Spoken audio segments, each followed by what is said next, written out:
Hi everyone, I'm here with Gary Jones today, and he's the Managing Director of Verify, and Verify are part of the Perch Group, and they're in the field services area. Gary, thanks very much for joining me. I appreciate it.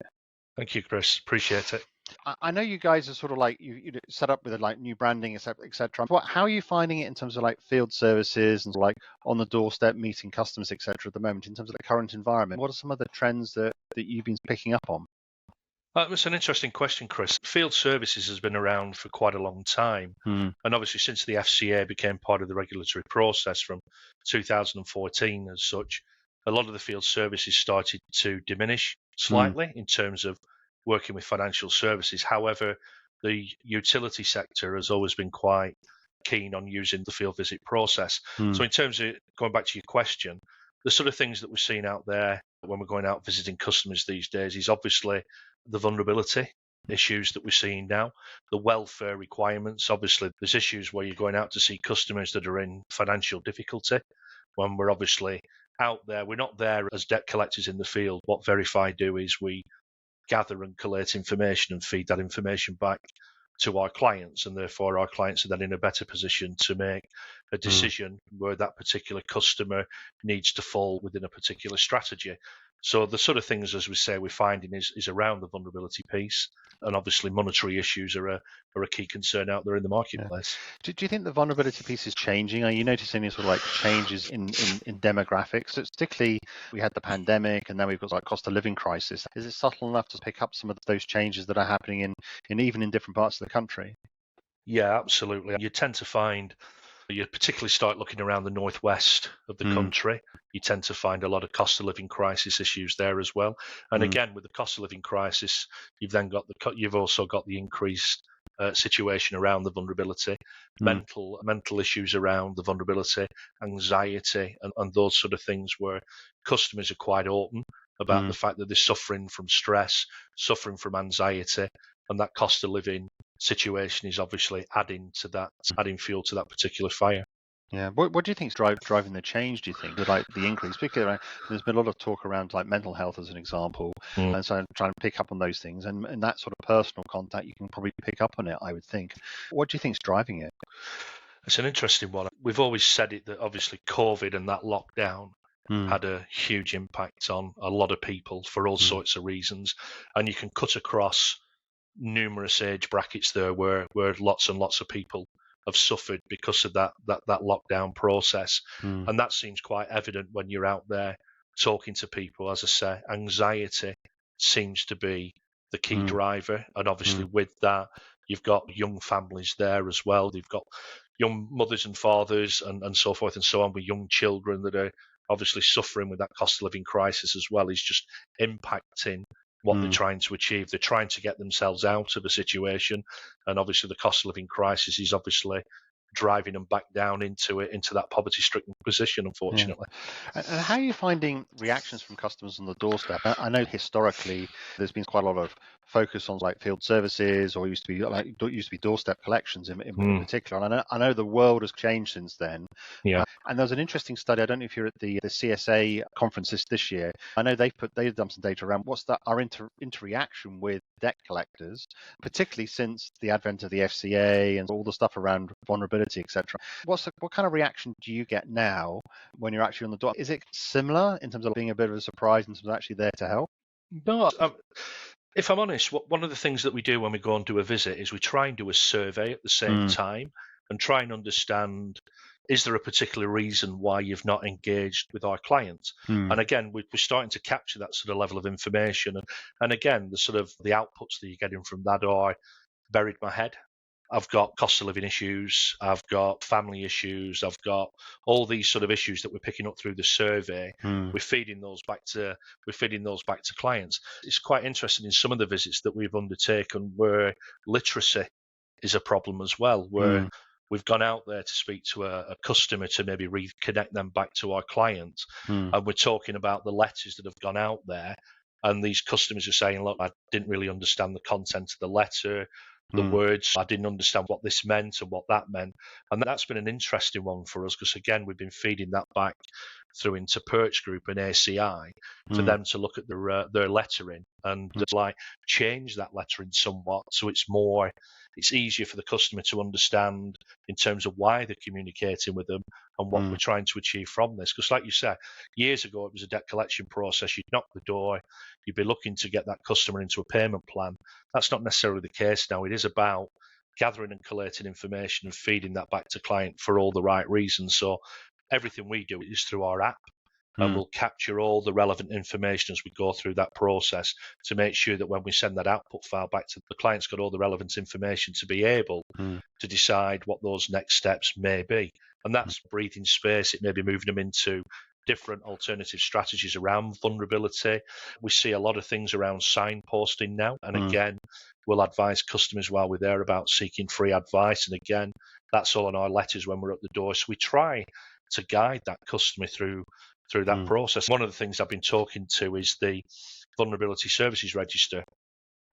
And even though within the utility company they've got the Priority Services Register, we've been talking to the guys there at the Vulnerability Register side around, do we actually signpost customers at the point of visit? So we could actually support that customer while we're at the door, actually signpost them to the Vulnerability Services Register, help them get through that registration process, and that can then help them in terms of where in that current circumstance with the customer. So there is a lot of things that we're doing now. It isn't just knocking a door and saying, let's set up a payment plan. That's those days of, I'm not saying they've gone, but they're not as prevalent as they used to be. Let's put it that way. It's interesting just hearing you chat there about how it always comes back to data, doesn't it? And yes. And we're living in this sort of, increasingly it feels like we're living in this digital world where everything's done digitally. But at the end of the day, you're doing the field visit, but you're actually gathering data to then put back into the process. So it really all comes down to data as much as anything, it sounds like.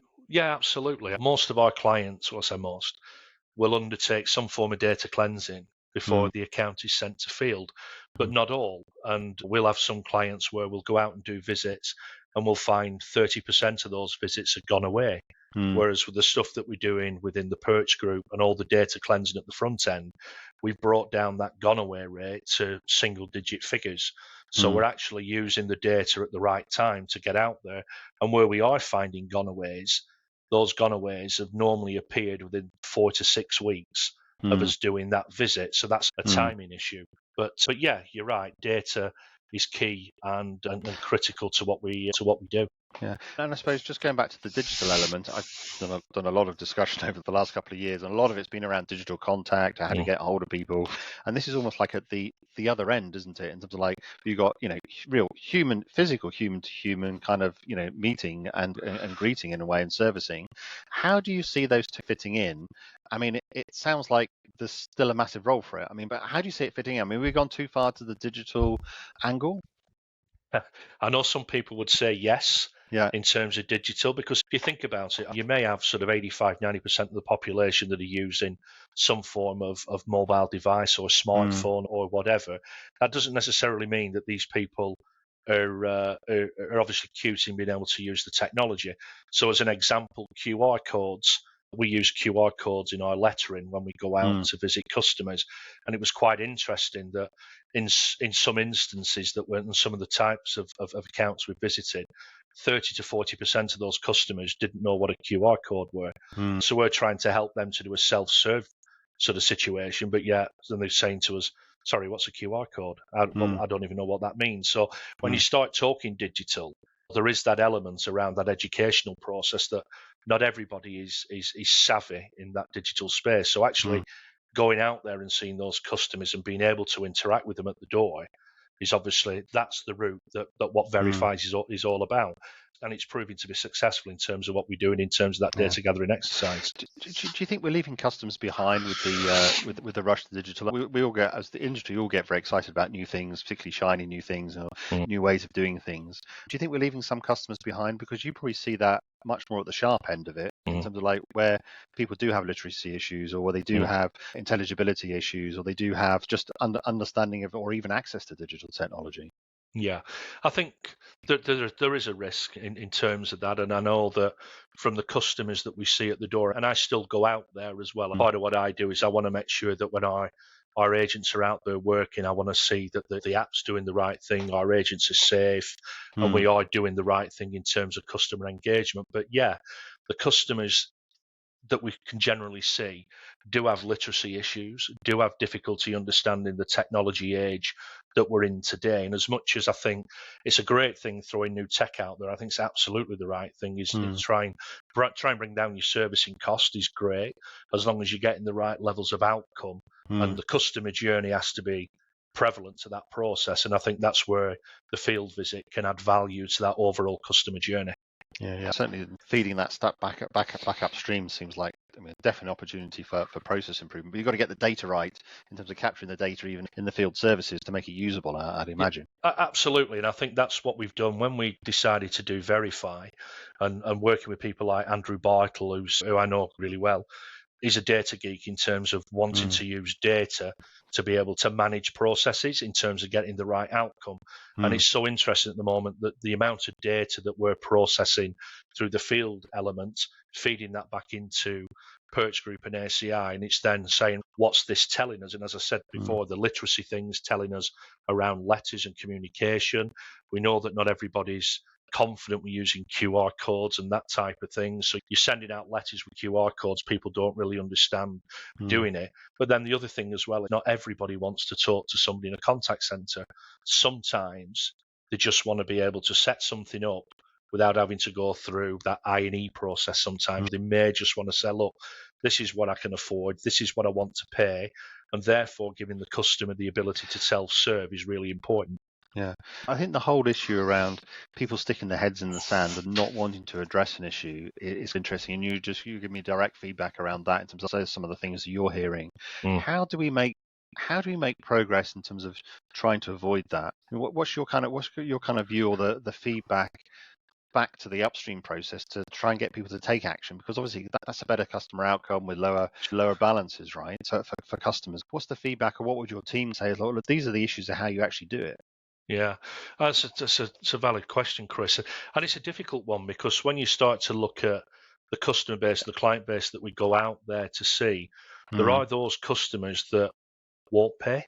So if you look at stability, ability, and willingness, you might find there's elements of stability and ability, but the customer's got no willingness to pay. Obviously, those are the difficult cases, and they obviously have to be dealt with accordingly. But I think from our point of view, what we tend to find, as I say, it is a literacy thing that we see out there. We do see the vulnerability around the mental health issues as well. There is that resistance sometimes to want to speak to somebody in a contact center, and because of the literacy situation as well, people don't want to get involved in sending letters in and email correspondence back in.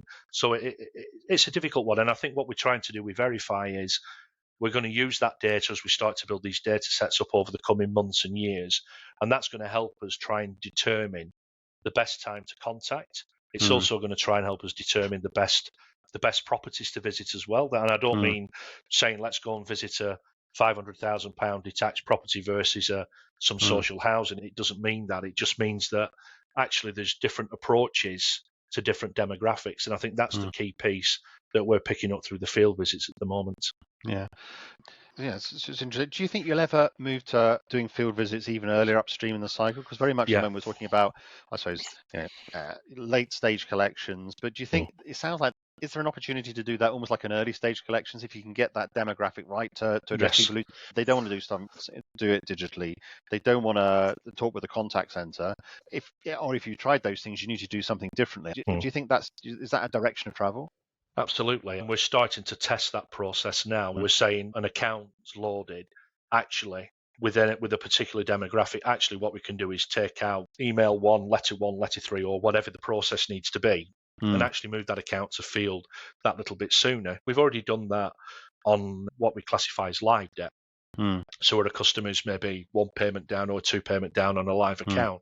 And we found the rehabilitation on that can be as high as 60-70%, because you're going out there to see the customer and you're getting real-time information as to what the circumstances are. And especially with a customer maybe going through a divorce, maybe having some other issues, family issues, we go out there and we see situations where they've got children that have got disabilities, and also children have also got mental health issues as well, that you can see with that family units trying to deal with their own family issues. And obviously when we go out there and see them at that point in time, sometimes, and we have found it is a breath of fresh air when we've been there, the customers have said, "Look, I'm glad you're here. I know I've buried my head in the sand. I've had so much going on with my family. I've lost a family member." And that's generally what you tend to find because of post-COVID. People have lost family members as well. The support network's not quite as it was pre-COVID. And we are there. We do speak to the customer. We're not there as debt collectors, I've said to you before. We're there as welfare visitors. We call ourselves customer verification officers because that's what we are. And we're there and we help the customer. And how much within the training is the reassurance element important in terms of particularly around the hesitancy around contacting people? Do you find is that an important element in terms of training when you're actually talking with the customers, in terms of like reassuring them around the support activity available, why you're there, those kind of things? Yeah, sure. And that is part of what we do on our training. All our field agents go through quite an intensive training program, and those agents are signed off with our regional management network as well. We have a great support function within Perch as well, within our L&D environment. So that training cascades right through into field. And one of the things we have done as well on that is we've invited Perch or ACI colleagues that work in the contact centre to come out with the field agents to learn a little bit about what it's like when you go out to the door, because you know yourself, in a contact center environment, you're talking to an individual. It's a voice.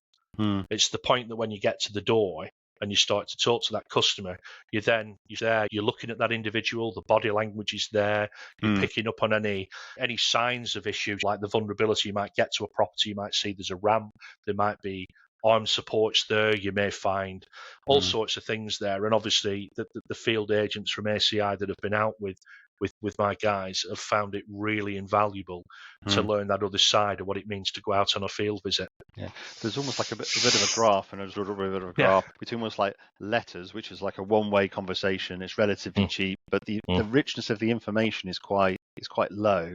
Same with emails. It's almost like you're shouting at someone with an email, isn't it? You're telling them, and then you get into this like little bit of two-way conversation. You got the contact center, you two-way conversation, but obviously a little bit more expensive. And then at the almost like the other end, you've got almost like field visits or field servicing, which is more expensive because you're actually employing a person to do it one-on-one, but the richness of the information is terrific. It's all the subtle things that you're mentioning, really. Yeah, absolutely, and that is exactly what it's what it's about, and it's about bringing that data now back into the business, and then using that. What we're bringing together is saying to clients now, look, this is the sort of level of information that we can provide for you. So it isn't just about going knocking a door, leaving a letter, or trying to reconnect an individual back to a client's contact center. It's more than that, and I think that's part of what we're trying to do. We will be doing, we verify, and is by working with Perch and having our Perch colleagues there supporting what we're trying to do. It is all about data enrichment. That's exactly what we're trying to do. Yeah. Now, obviously, this sector is sector's used quite heavily within the utilities industry because you actually have wires, energy, water actually plugged into the property, right? And that sort of makes sense. What about the applicability in other kind of sectors such as motor finance or even financial services, even unsecured, right? Where there's a little bit more tenuous. Do you still see there's applicability there, particularly in terms of richness of information, I would think? Absolutely, yeah, and we cut across all those cohorts of work types, from financial services, mail order, water, energy. It's a similar customer. They've all got circumstances and situations that have brought about the problem or the debt or that they find themselves in, and it's straight across the piece. What you tend to find with energy is you're dealing with a live supply, i.e. that customer is still taking a supply in that property and there's a balance outstanding. So again, you apply that technology or you apply that rationale, it's the same thing for us. It's a case of, we're here today to talk about your energy supply. We need to put you through to the client because obviously we've got to get potentially an affordable payment solution for your ongoing consumption. And then obviously the debt side, i.e. the prior bit that we were there for in the initial stages, that's then the client and the customer to sort out how that process works in getting that customer out of arrears. It's the same principle in financial services, whether it's motor vehicle finance or whatever. We can go and see customers that will say, look, I can no longer afford the vehicle. I actually want to voluntary surrender that vehicle. So we'll end up putting that customer back in touch with the client to say, look, and we'll allow that customer and that client to have that conversation. We'll exit that visit, obviously, because we've now done what we've been asked to do. But while we're there, we gather and collate the information that's needed as part of what the client requests are, and then we'll feed that information back. So if the outcome is the customer returns the vehicle and that's the right thing, then that's the right thing. And we've managed to get that engagement going. And again, a lot of situations, especially with some of the financial products, is customers have found in instances where they've buried their head. And again, it's normally down to family breakup, mental health issues as well. And it's those sort of things that we find when we're out there in the field. Yeah. And you've talked a little bit about technology and I suppose the role of technology within your business in terms of capturing data and those kind of things. I know a while back things like body cams. And how important is technology, and what are the new latest sort of what's the latest thinking around, like, how do you integrate technology with what is essentially quite a human kind of process as well? How are you looking at trying to integrate those two? Yes, and that's good. Yeah, we have audio recording. That's part of what we do when we go and do a field visit. So we'll record that conversation like you would do in a contact center based environment. Obviously, when we interact with those individuals, we make them aware of that so they know that we're recording. We are currently looking at body worn video as well. That may be more prevalent on particular work types that we're going to be looking at doing, but notwithstanding that, it is something that we're looking to roll out potentially to all the field agents as well. All our field agents have first to help you devices as well. So obviously if there's any issues or they're concerned around risk and safety, they've got devices on them as well where they can press for help if they needed it. Not that we've had any of that so far, touch wood, but technology has got to be part of what we do. And I think the audio recording, that'll be superseded, I suspect, at some point with body-worn video. Yeah, I mean, what about things like analytics around that? And you get into sort of all of the modeling stuff that's out there. I mean, you can obviously do transcriptions, those kind of things. That's the kind of stuff that you're going to look at? Absolutely. We're already looking at using speech analytics against the audio software that we use in the field as well. That'll help us in a lot of training situations as well. As I said to you before earlier on, the difference between a conversation at the door and in a contact center can vary slightly in terms of how, because obviously you're at the door, I ask who you are. I'm not doing the same sort of I am doing the data protection process, don't get me wrong, but you do it in a slightly different way. But what we want to do is we want to use the speech analytics to drive forward. What are we getting from those outcomes? And again, keywords and phrases. Are we picking up keywords and phrases? So the agent may be capturing all the right information, hopefully, and that's what we're expecting it to be done, and we are doing. But we're hoping that the speech analytics will give us another layer off the back of that, where the agent is capturing data. Is there other things that we've not picked up from the verbal side that we want to pick up through the speech? So again, that's something we're looking at the moment. Summarizing it and then putting it into the notes and then sending that back to clients and those kind of things. Yeah. I mean, where do you think the industry goes from here? Where you guys are obviously taking some big strides in terms of the data side of things. What do you think is where do we go from here in 5 years' time? Where would you like to be? I think when we talked about this earlier on, Chris, I think that field can fit in varying stages through any particular strategy, whether that's live, whether it's pre or post default, it can fit in at any particular point. We've already proved that within the energy sector, we go out and see customers on a live supply. So there's nothing saying that we can't do that than any other financial services product. And I think what we'll see, from the data is that we're going to help try and not shape client strategy, but I think what we want to try and do is share with them the data that says this is the cohort of information we've got on whatever particular vulnerability it is, or different properties as well, property types, best time to contact, all those sort of things is the stuff that we want to push back to clients to help them to help themselves in that strategy. Yeah, the richness of the information that we all have, almost like as human beings, we experience in the real world is so much more than it is in the digital world. And just by looking even from the street, you can see a lot of definitely. things. Right? Yeah, as an example, one of the things we do in commercial cases. So on commercial cases, we've built what we call a commercial code. And what we do by that is we'll say, let's think about different business types. So let's call it Chris Warburton's Public House. So if we've got in there that it's Chris Warburton Public House, so we'll have that commercial code Public House. So there's no point me visiting that public house at 8, 9 o'clock in the morning. What I want to do is use the commercial code to identify public house or hairdressers, nail bar, sandwich bar, factory, all those sort of things, and actually get the agent to visit at the right time. Because if we can get the agent to visit at the right time, that improves productivity in terms of the work that the agents gets done. We're also hopefully going to meet the customer, or at some point somebody in the business as a person of responsibility, and we're going at the right time. So as I said, that commercial call process that we've built sounds easy. There's quite a bit of work we had to do to put into it, but it's allowing us now to identify the best time to visit on any commercial cases that we get coming through from our clients. Yeah. Game changer. Yeah. The other thing you're making me think of is almost, I think it's the FedEx problem in terms of if you've got lots of different places to visit, is how do you then segment that into the right order to try and minimize traffic, but then also hit at the right contact time as well, which is like an extra piece as well, right? It is, yeah. And again, we built a product called APT, which is our allocation placement tool, and that allows us, where I talked about the commercial code, if you actually overlay APT with the commercial code, that then allows us to think about the different visit slots that we want to do. So let's say, for instance, I don't know, let me think, high-rise flats. So high-rise flats probably carry the highest no contact rates for a field agent. Generally, you can't get into some of these buildings, especially the really high-rise buildings when you get into the major cities. Doesn't mean to say that you can't get to see a customer. It just means that you can't get into the building.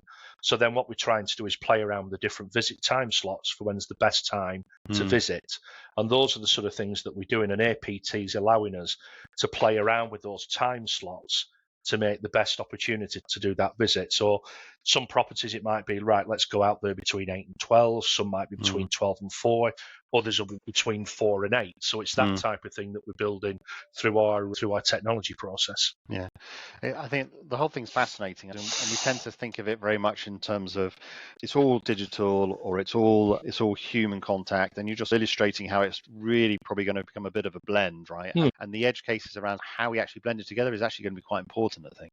I think so, yeah, definitely. I think we've sort of harped on about data for a long time and how to use data and field data to improve contactability and to improve in terms of the customer journey piece. And that's important, and that's exactly what we're concentrating on through our relationship and involvement with the Perch Group. Yeah, it's not almost like it's not man or machine, it's man and machine, isn't it? It's it is. How do we get integrated to a certain extent? Yeah, absolutely. If you think about automated trace solutions, clients will send out a trace file and automate it through, and they might get a high level of confidence. We get to the property, we find that the property's empty, or we find that the property's a family home and the actual individual doesn't live there anymore. Now, I'm not saying that the family will or won't engage with us, but you start to look at how that automated trace data, bureau type data is coming through, and yet our field agents are identifying even off the back of that it's not absolute. We're still saying, look, we've been to this property,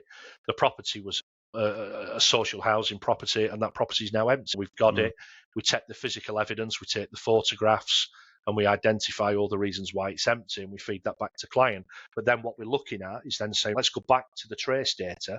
And what's the trace data telling us? What gave us that high confidence that Gary Jones was at that address versus what the agent outcome was? And you can look at the picture that the agent's taken, shows the property's empty. That's absolute, isn't it? It's there, it's an empty property. What we've then got to try and identify is, was there a point in that trace data? What point where it changed? And that's the bit that we're trying to analyse now, is the fact that if we can get to that point sooner, we can either make that visit to the property sooner, or the client doesn't send it out to visit, let's say, because obviously the confidence level isn't as high as what they think it is. It's all about those feedback loops. Like the collections process is actually a feedback loop on the acquisition process. We'll talk about that. But this is actually the field services process is also a feedback process on the trace process or the collections process, or even going further back as well, isn't it? Yeah. It is, and it's like we look at things like confirmed residency. So we might speak to the customer may or may not want to engage. Let's say they don't engage, but I've spoken to you, I've confirmed everything that I need to do. I'm feeding that as back as confirmed residency. So we're adding value to what they've done in terms of the trace process, if they've used the trace process, because we know the customer's there.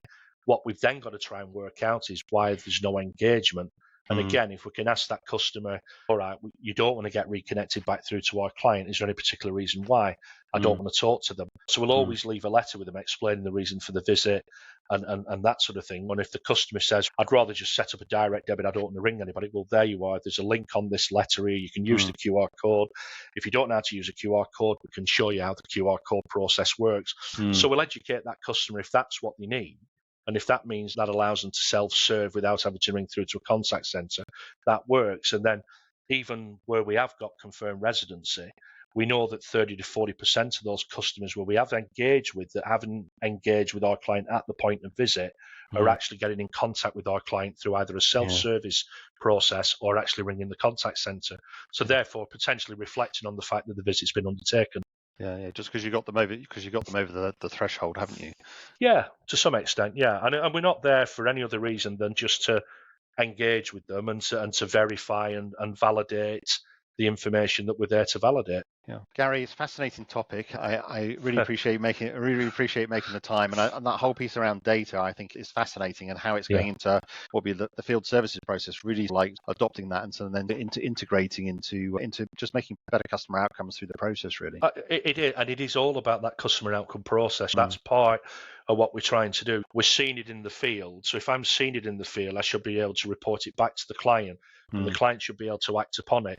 And it's not about an agent tapping up his notes that said, I spoke to Gary Jones and he's got a mental health problem, or he's had an issue with a family crisis, whatever. We're capturing that at key levels so we can actually send it back to the client so they can use that data. So it's not just narrative, it is data sets that we're pulling together. So should be making it easier for clients to be able to make decisions. Fantastic. Gary, thanks very much for making the time. Really appreciate it. Not a problem. Thank you very much for your time, Chris.